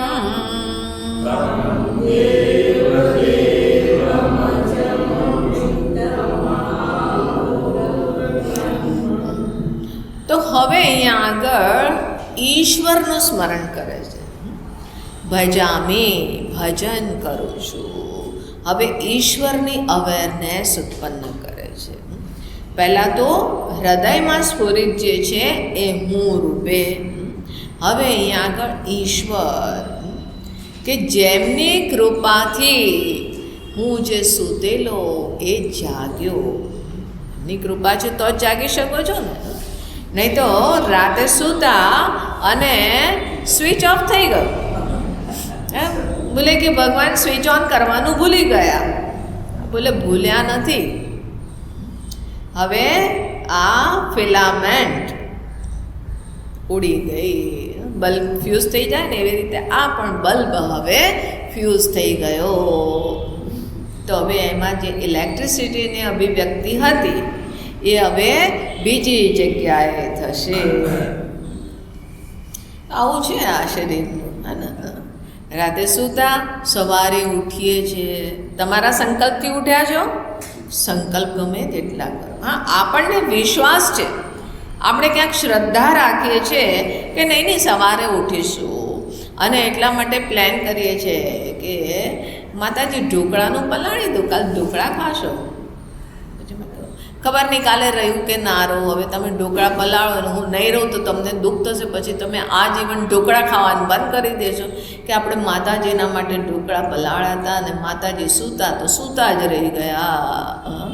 તો એટલા માટે તમે ઢોકળા જ ના પલાળતા, નહીં તો તમે ખાવાનું સદૈવ માટે બંધ કરી દેશો અગર સ્વિચ ઓફ રહી ગયું તો. પણ આપણે પ્લાનિંગ કરીએ છીએ અને એ જ પ્લાનિંગથી હું પણ ચાલું છું કે 3 દિવસનું પ્રવચન છે તો આખરી દિવસે 3 શ્લોક પૂરા થશે. એ તો ભાઈ ખબર નહીં કાલે છે તે મારું આ સવારે ઉઠું કે ના ઉઠું, અને એટલા માટે આજે પહેલે જ દિવસે 3 શ્લોક પૂરા કરી દો એવું તો નથી કરતી, કારણ કે ખબર છે કે વિશ્વાસ છે આગળ પ્રભુ ઈચ્છા એમની કૃપાથી જ આ ફરીથી આપણે આ એક વધુ સૂર્યોદય જોયો. સતત સૂર્યની પરિક્રમા કરી રહ્યા છે. આપણો જન્મદિન આવે ને તો એને શું જોવું જોઈએ? વધુ એક સૂર્યની પરિક્રમા આપણે પૂરી કરી. અગર એની વધુ સચ્ચાઈમાં જાઓ તો પછી તમારે એમ કહેવું પડે એક વધુ માઇલસ્ટોન ક્રોસ કર્યો. કઈ દિશામાં? મૃત્યુના મુખમાં જવા માટે. કાલો ન યાતા વયમેવ યાતા આયુર્નશ્યતિ પશ્યતામ પ્રતિદિનમ યાતિ ક્ષયમ યૌવનમ પ્રત્યાયાન્તિ ગતા પુનર્ન દિવસા કાલો જગત ભક્ષક. આપણે સમયને પસાર નથી કરતા, સમય કાલ જે છે એ જગતનું ભક્ષણ કરી જાય છે. એટલે આપણે સવારે ઉઠ્યા, વધુ એક સૂર્યોદય જોવા મળ્યો. ભગવાનની કૃપા છે, ઈશ્વરની કૃપા. એ ઈશ્વરનો પ્રાતઃ ભજામી. હું એમનું પ્રેમપૂર્વક સ્મરણ કરું છું, હું એમનું ભજન કરું છું, હું એમની ગ્લોરીના ગુણગાન ગાઉં છું. સૌરમકમાં પક્ષીઓ એ જ કરતા હોય છે. જ્યાં એમની ચેપિંગ એટલું જીવંતતા જણાતી હોય છે, કેટલો મધુર અવાજ હોય છે. હું જ્યાં આગળ છું અત્યારે ત્યાં આગળ સવારમાં સૌથી પહેલો અવાજ બુલબુલનો આવતો હોય છે. જે પેલી હોય છે ને માથું કાળું, એના ઉપર ક્રેસ્ટ હોય છે અને પૂંછ એની નીચે રેડ વેન્ટેડ બુલબુલ કે, તો એનો અવાજ આવતો હોય સવારમાં મીઠો એવો. એ ગુણગાન ગાવાનું શરૂ કરે છે અને બાકી બધાને ઉઠાડે છે. એ જ્યાં બોલવાની શરૂ થઈ પછી થોડી વારમાં જે બધી અવાજ શરૂ થઈ જતો હોય છે. એ પણ ગુણગાન ગાઈ રહી છે. કેમ? કારણ કે એ કોઈ ચિંતા નથી કરતા. સૂર્યના આવતા પહેલાં સૂર્યનો ઉદય થવાનો છે એ ખુશીથી એ અહીંયા આગળ ઈશ્વરનું સ્મરણ કરી રહી છે. માનો તો હું પણ ઈશ્વરનું ભજન કરી રહ્યો છે, એમના ગુણગાન ગાઈ રહ્યો છે. એ કેવા છે ઈશ્વર? મનસા વચસામ અગમ્યમ. મન અને વાણીથી જે અગમ્ય છે. મન દ્વારા તમે ઈશ્વરને ગ્રહણ કરી શકો છો. મન દ્વારા ઈશ્વર ગ્રહણ ના થાય. ઈશ્વર છે કોણ? હવે ઈશ્વરની બાબતમાં એમના પરમાત્મા, એટલે કે પરમાત્મા એ છે કે જે અહીંયા આગળ કહે છે નેતિ નેતિ વચન નિગમા અહોચુ નઈતિ આ નથી આ રીતે બધાથી પરે, બધી ઉપાધિઓથી પરે એ રીતે શાસ્ત્રજની બાબતમાં બતાવી રહ્યા છે. એ જ પરમાત્મા પોતાની માયા શક્તિને ધારણ કરે છે અને એ આ જગતનું સૃજન કરી રહ્યા છે, જગત રૂપે અભિવ્યક્ત થાય છે. તો એ જે અભિવ્યક્ત થાય છે આ ઈશ્વરને આપણે કહીએ છીએ સર્વજ્ઞ. સર્વજ્ઞ શબ્દ પણ વાણીથી બોલો છું. સર્વશક્તિમાન, આ સમસ્ત શક્તિ, આ જગત જે ચાલી રહ્યું છે એમને જગત ચલાવવાની શક્તિ કોનામાં છે? ઈશ્વર, સર્વજ્ઞ, આ બધું જ એમની અંદર જ્ઞાન છે. જ્ઞાનની અનંત અનંત જ્ઞાનની નિધિ છે. એમનામાંથી જ આ સમસ્ત શાસ્ત્રનો ઉદ્ભવ થયેલો છે. આવી અનંત જ્ઞાનની નિધિ, સર્વજ્ઞ, સર્વશક્તિમાન, સર્વવ્યાપી. તો કે અચ્છા, તો તમે સર્વજ્ઞ સર્વશક્તિમાન એમ કરીને વાણીથી તો કહી દીધું ને, મનથી પણ તમે ગ્રહણ તો કરી લીધું કે એ તો સર્વજ્ઞ છે, સર્વશક્તિમાન છે. બોલે સર્વ એટલે શું? સર્વને તમે ગ્રહણ કરી શકો છો? તમારી બુદ્ધિની જેટલી સીમા છે એને જ તમે સર્વ માની રહ્યા છો. પણ એ કહે છે કે આ મન અને વાણીથી પરે છે. સુંદર જગતમાં એક એક વસ્તુને તમે જુઓ, ઈશ્વરનું સર્જન છે. મારા કે તમારા બાપ દાદાએ નથી બનાવ્યું, ઈશ્વરનું સર્જન છે, ઈશ્વરની પ્રસ્તુતિ છે. એક વૃક્ષને જુઓ, કેટલું અદ્ભુત છે. આ રુદ્રમાં મહાદેવજીને રુદ્રની સ્તુતિ કરતા કે છે નમો હરિકેશાય. હરિકેશ, હરિકેશ મતલબ કે જેમના કેશ હરિત છે, લીલા રંગના છે. તો કે આ વૃક્ષ રૂપે પણ એ જ અહીંયા આગળ અભિવ્યક્ત થઈ રહ્યા છે. આપણે ભૂમિતુ ભૂધરા વૃક્ષ થઈ ઝૂલી રહ્યો આકાશે, અખિલ બ્રહ્માંડમાં એક તો શ્રી હરિ જૂજવે રૂપે અનંત ભાસે. અનંત અનંત રૂપોમાં એ ભાસિત થઈ રહ્યા છે. આ એટલી સાયલેન્ટ ફેક્ટરી છે આ વૃક્ષ જે છે, એની અંદર સતત કંઈક પ્રોડક્શન થઈ રહ્યું છે. આ અહીંયા આગળ પર્યાવરણની શુદ્ધિનું એક પ્રોડક્શન થઈ રહ્યું છે, એનું એક એ પૂરી મેકેનિઝમ ચાલી રહી છે, સતત કામ થઈ રહ્યું છે. જ્યારે પહેલી વખત આ સાયન્સમાં બોટનીમાં જ્યારે એ વસ્તુને જાણવા મળી કે એક હવામાંથી ઓક્સિજનનો મોલિક્યુલ લીધો અને એક છે તે કાર્બનનું મોલિક્યુલ લીધો અને એનું પૂરું એક ફોટોસિન્થેસિસની પ્રક્રિયા થઈ પાંદડામાં, અને એ થયા પછી એ એમાંથી એક ઓક્સિજનને રિલીઝ કર્યો. એટલે કે જુઓ કેટલું અદ્ભુત છે. પૂરી પ્રક્રિયા ચાલી અને એમાંથી એમણે આ જે આપણા જેવા લોકોએ જે દૂષિત કરી નાખ્યું હતું એને એમણે શુદ્ધ કરી દીધું. અને એ સિવાય પણ કેટલું પ્રોડક્ટિવ છે. આ વૃક્ષ જે છે બહુ જ જીવંત છે. આપણને એમ લાગે છે કે આ વૃક્ષ તો ઊભેલા છે ને, આવતા જતા પાંદડાને ખેંચી લીધા, પણ આપણે એ વૃક્ષને જોઈએ તો એક જીવંત એન્ટિટી છે. અને એટલા માટે જ્યારે હનુમાનજી સંજીવની લેવા ગયા તો પહેલાં એ વનસ્પતિઓને પ્રણામ કર્યો અને પછી એમણે એને ઉપાડ્યું, કારણ કે એ જીવંત, એ ભગવાનનું પ્રત્યક્ષ રૂપ છે. અને એની અંદર પણ ઇન્ટેલિજન્સ છે. કેવી ઇન્ટેલિજન્સ છે?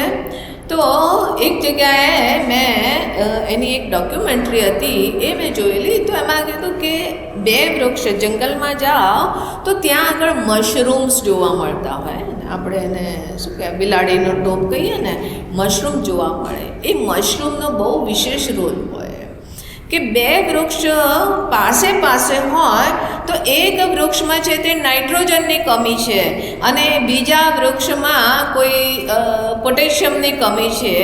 આ રીતના જે કમી હોય તો મશરૂમ જે છે એ અહીંયા આગળથી નાઇટ્રોજન લઈ અને આ વૃક્ષને નાઇટ્રોજન પહોંચાડે છે અને અહીંયા આગળથી કાર્બન લઈ અથવા જે પણ એની કમી છે એને આ વૃક્ષમાં પહોંચાડે છે. તો એ બંને જડોનું જ્યાં આગળ જોડાણ થાય છે તો ત્યાં આગળ એ મશરૂમ એ એને લિંક કરે છે અને એ મશરૂમ થકી આ એકબીજાનો જેવી રીતે એક્સરસાઇઝ હોય ને કે બોર્ડર પર એક્સરસાઇઝ તો ત્યાં આગળ પેલું માલને ચેક કરે અને અહીંયા આગળથી એક્ઝિટ અને એન્ટ્રીને આ રીતે ઇમ્પોર્ટ એક્સપોર્ટ થતો હોય, તો એવી જ રીતે આ મશરૂમ એવું કામ કરે છે. હવે ભગવાનની સૃષ્ટિમાં કઈ વસ્તુ નિરર્થક છે? કહી શકાય કોઈ વસ્તુ નિરર્થક છે? કોકરોચ છે એ અહીંયા આગળ જે પોઈઝનસ વાયુ છે એને એબ્ઝોર્બ કરે છે. જો કોકરોચ ખતમ થઈ જાય તો આ છે તે દુનિયા પોઈઝનસ થઈ જાય. પણ હા, એની જગ્યા તો નાળીમાં છે, ઘરમાં નથી, કિચનમાં. એ સફાઈની દ્રષ્ટિએ, કારણ કે નાળીમાંથી આવે એટલે બીમારીઓને લઈને આવે, એટલે એ શુદ્ધિનું ધ્યાન રાખવું જોઈએ. પણ છતાં પણ એનું બહુ મહત્ત્વપૂર્ણ રોલ છે. આવું સુંદર અત્યંત જીવંત સૃષ્ટિ. હવે એવી સૃષ્ટિને જોઈ અને એમના જ્ઞાનની બાબતમાં કોઈ કલ્પના કરી શકે? આ તો આપણને જે પ્રત્યક્ષ દેખાય છે એની વાત કરીએ. આ સૂર્ય જે છે એ સૂર્યની આસપાસ આપણે અહીંયા આગળ બધા ગ્રહો પરિક્રમા કરી રહ્યા છે. એવી જ રીતે આ સોલાર જે છે સિસ્ટમ, આ સૂર્ય એ પણ બીજી અનેકો ગેલેક્સીઝ, અનેકો સોલાર સિસ્ટમની આસપાસ પરિક્રમા કરી રહ્યો છે. સૂર્ય પણ મૂવ કરી રહ્યો છે. તો આ અહીંયા આગળ અંતરિક્ષમાં પૂરી વ્યવસ્થા છે. એક્સિડન્ટ નથી થતો. ગ્રહો સતત ચાલી રહ્યા છે, ફરી રહ્યા છે, ક્યાંય એક્સિડન્ટ નથી થતો. કેટલી સુંદર વ્યવસ્થા છે. પશુ જુઓ, પક્ષી જુઓ, બધાની અંદર સુંદર ભાવનાનો સંચાર થયેલો છે. એક વાત્સલ્યની ભાવના જેવી મનુષ્યમાં હોય છે. મનુષ્ય કરતાં પણ પશુઓમાં, પશુ પક્ષી એમાં વિશેષ હોય છે. તો આ અહીંયા આગળ સૃષ્ટિને જોઈને અદ્ભુત એક રોમાંચનો અનુભવ થાય છે. એ શું કહેવું તમને? આટલી સુંદર વ્યવસ્થા, અને છે ક્યાં? ક્યાં બેસીને સંચાલન કરે છે? શેષ શૈયા પર. હવે શું એમણે અદ્ભુત એમનું મેનેજમેન્ટ કામ છે કે એ પોતે આરામ ફરમાવી રહ્યા છે, યોગ નિદ્રામાં સૂતેલા છે, ને આ બધું એમની સન્નિધિ માત્રથી ચાલી રહ્યો છે. બધું તમારે કંઈ કરવું હોય તો તમે ઓફલાઈન નહીં તો ઓનલાઈન તમારે ઘરે બેઠા વર્ક ફ્રોમ હોમ તો કરવું તો તમારે જ પડે, પણ ભગવાનને કંઈ જ કરવું નથી પડતું. એવી એમણે સુંદર વ્યવસ્થા કરી દીધી છે. એમના હોવા માત્રથી આ ચાલી રહ્યો છે. આમની મહિમા મનસા વચસામ અગમ્યમ. મન અને વાણીથી પરે છે. શું કહેવું એમની બાબતમાં? એક એક વસ્તુને જોઈ અને ઈશ્વરની અવેરનેસ ઉત્પન્ન થાય. સવારમાં ઉઠ્યા, કોઈ કર્તવ્યનો બોજો નથી, કોઈ અપેક્ષા નહીં, અને એ વખતે આ ઈશ્વરની સન્નિધિને મહેસૂસ કરો. અને એટલા માટે એમના વિરાટ સ્વરૂપને બતાવ્યો કે તમે જાગ્યા અને આ સૃષ્ટિનો અનુભવ થવા લાગ્યો તો કે આ છે તે વિરાટ સ્વરૂપ. ક્યાં આગળ સૂતેલા છો?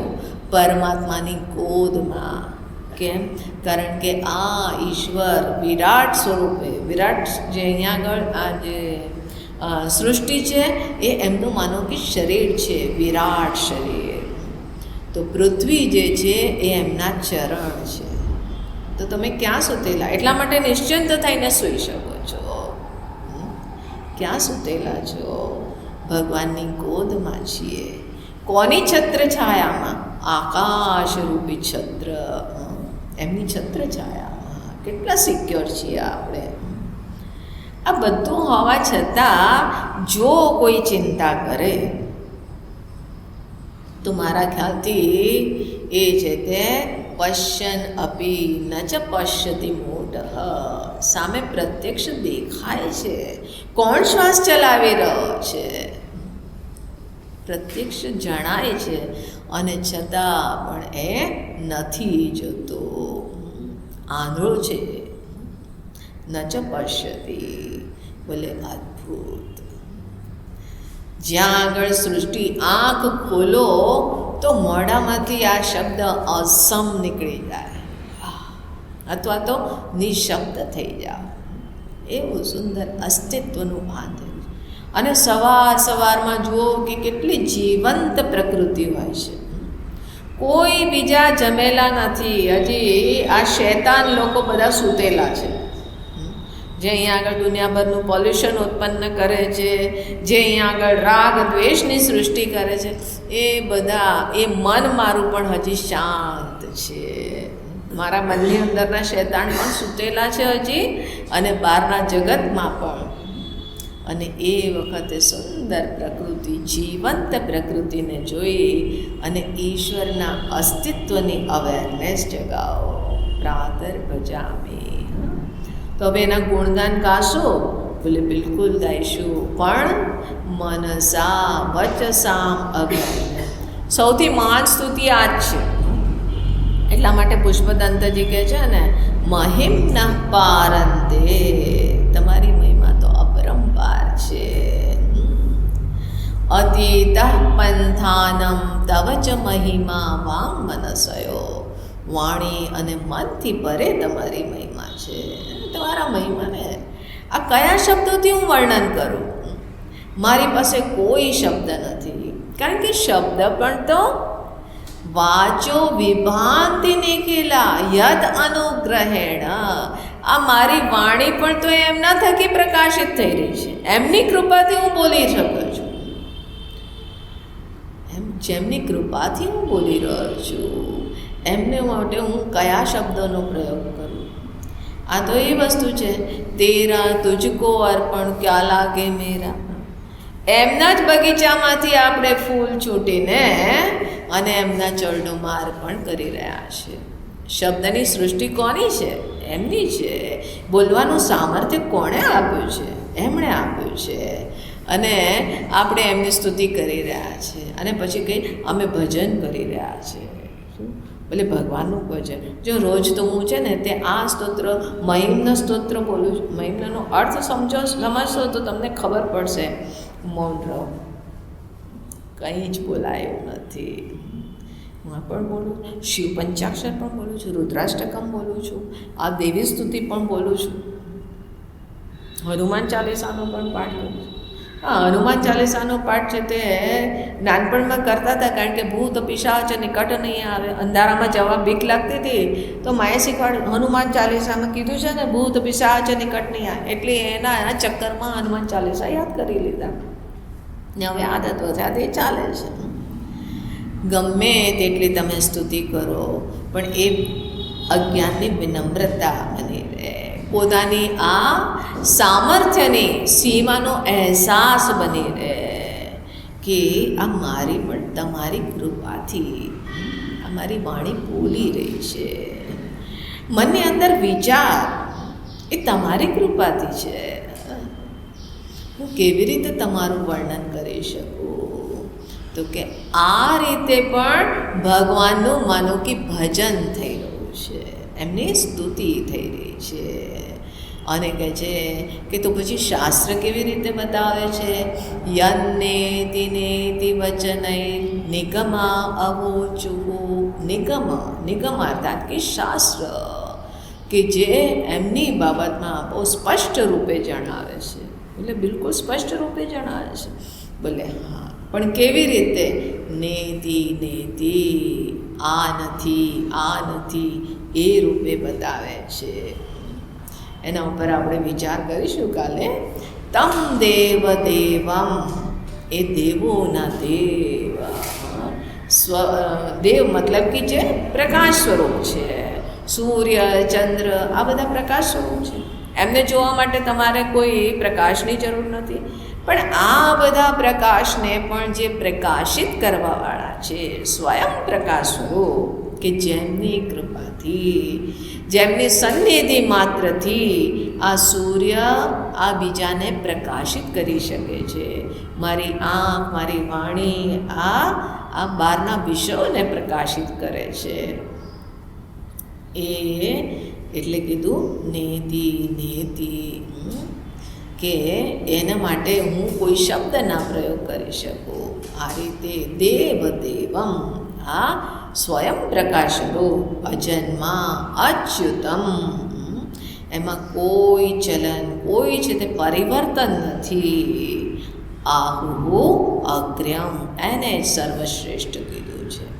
ઈશ્વરની અવેરનેસ મનમાં લાવો, ઈશ્વરનું હોવું. પહેલાં અહીંયા આગળ શું કીધું? હું રૂપે ભાન થઈ રહ્યું છે, અને એ હું પણ જે છે એ પરમાત્માની, એ ઈશ્વરની દિવ્ય અભિવ્યક્તિ છે. તો આ રીતે ઈશ્વરનું ભજન, એમની સ્તુતિ. તો પૂરો અહીંયા આગળ સ્તોત્ર જુઓ કે અલ્ટિમેટલી જેમ વિચાર કરશો તો એનું ભાન તો હું રૂપે જ થાય છે. હવે કેવી રીતે આ શ્લોકમાં હું રૂપે મતલબ કે આ અંતર્મુખ કરી અને પોતાના સ્વરૂપનું ભાન કરાવે છે, એના ઉપર આવતીકાલે વિચાર કરીશું. પણ અહીંયા આગળ પહેલાં ઈશ્વરની અવેરનેસ જગાવી. તો આ અહીંયા આગળ આપણે આવતીકાલે આના ઉપર વિચાર કરીશું. અને આ બંને શ્લોક જે બીજો અને ત્રીજો કાલે સમાપ્ત થશે. કાલે આપણે મોર્નિંગ સેશન સમાપ્ત થઈ જશે. ઇવનિંગ સેશન છે એ 21 તારીખે સાંજે એ ઇવનિંગ સેશનનું સમાપન થશે. ઓમ પૂર્ણમદઃ પૂર્ણમિદં પૂર્ણાત પૂર્ણમુદચ્યતે પૂર્ણસ્ય પૂર્ણમાદાય પૂર્ણમેવાવશિષ્યતે. ઓમ શાંતિ શાંતિ શાંતિ. હરિ ઓમ.